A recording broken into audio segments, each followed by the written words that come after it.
All right. I just got off work, so you know what time it is? It's Birds of Prey trailer time. So let's do it.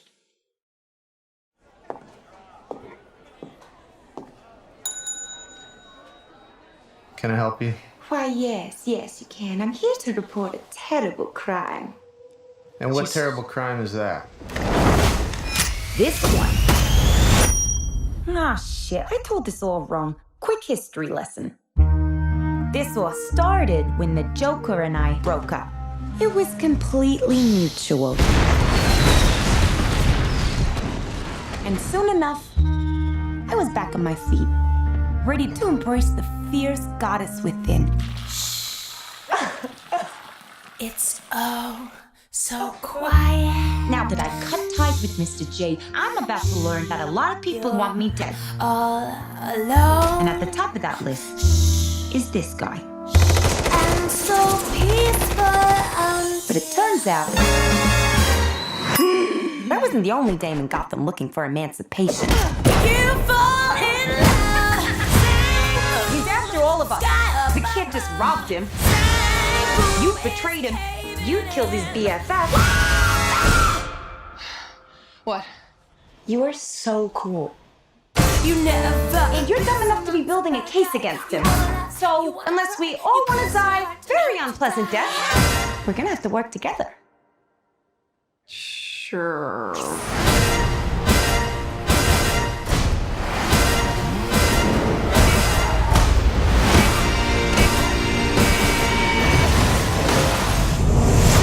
Psychologically speaking, vengeance rarely brings the catharsis we hope for. Yeah.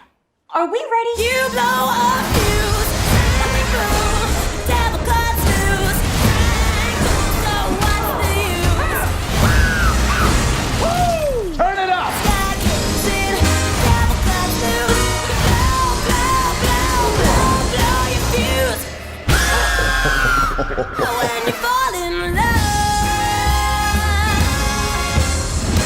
Oh shit, is that a hyena in a bathtub? I named him Bruce after that hunky Wayne guy.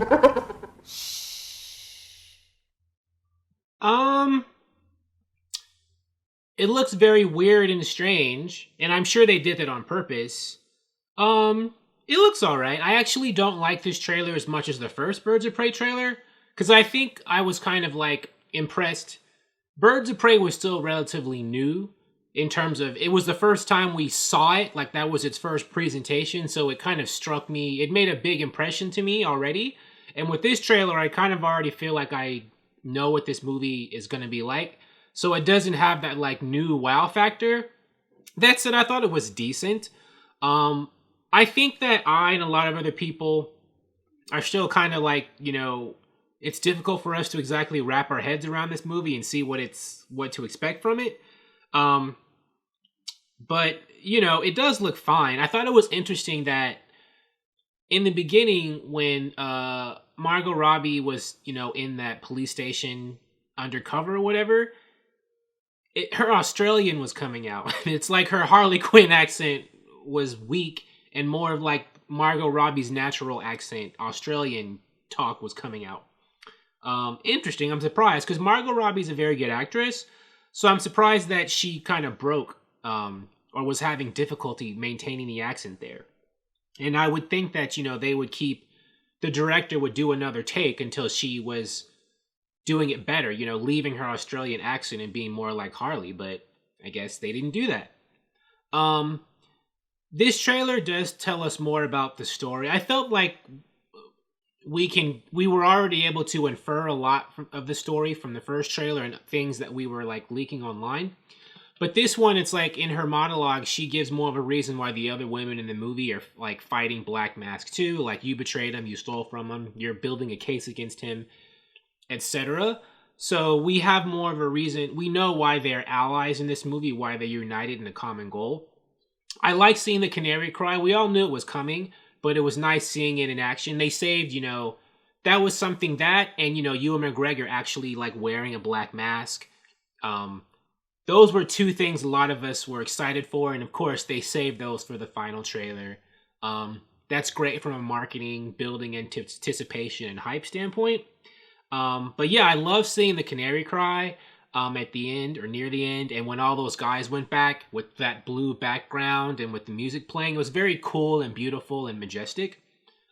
Just the wide shot of all these guys going back against the sonic waves and her screaming. That was cool. I liked the way it looked visually and aesthetically. I like that Bjork song. That's who that is, Bjork. I saw that video a long time ago. That's a nice song. And juxtaposing that kind of like, I'm not good at describing music, but that it has kind of like a classic feel and style to it. With this trailer that's kind of over the top with a lot of action, and there's people using profanity. I don't know, it gives a weird kind of vibe or feeling, and it makes this movie seem like irreverent and also strangely very cinematic. Like they're in on the weirdness or the joke. It's not like, they're accidentally being weird or they messed up. Like they're doing it purposely, and I think it comes off well from a tone storyline. The movie still does look very weird. And I think it could be really great, but I'm hoping it doesn't, like confuse or fall flat on its face when it's in the theater. I hope it's not too weird for its own good, because they're purposely twisting the mythos and making the character different for this movie. So let's hope they know what they're doing. I think they might. I have confidence that, they're going to attempt to do this really well. I like seeing, Ewan McGregor, as finally Black Mask.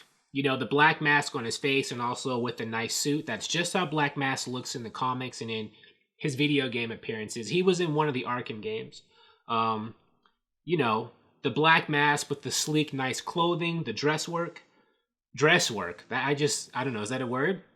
We saw, him and...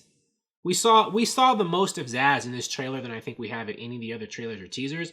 There was a scene near the end where he and Black Mask were standing next to each other, and Black Mask, I think he was just in a robe, was he? And had his arm over Victor Zaz's shoulder. So I'm wondering, are they keeping the whole, Zaz and Black Mask are attracted to each other or into each other angle? Are they going to be ambiguous? Or, are they afraid?